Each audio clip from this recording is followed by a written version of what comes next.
আল্লাহ যখন এই পৃথিবী সৃষ্টি করলেন, পৃথিবীর মধ্যে ভাইব্রেশন হচ্ছিল, কাঁপাকাঁপি, কাঁপছিল পৃথিবী।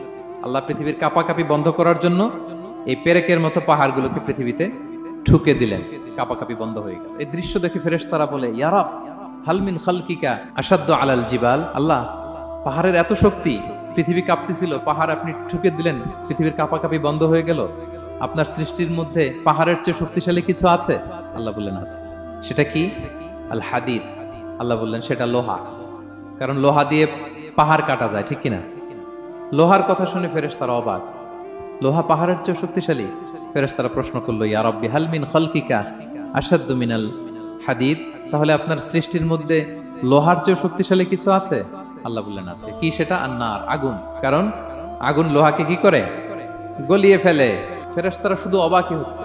ফেরেশতারা বলে, আগুনের চেয়ে শক্তিশালী কিছু আছে? আল্লাহ বলে আছে, আলমা, পানি। কারণ আগুনে দাউ দাউ করে জ্বলে ওঠা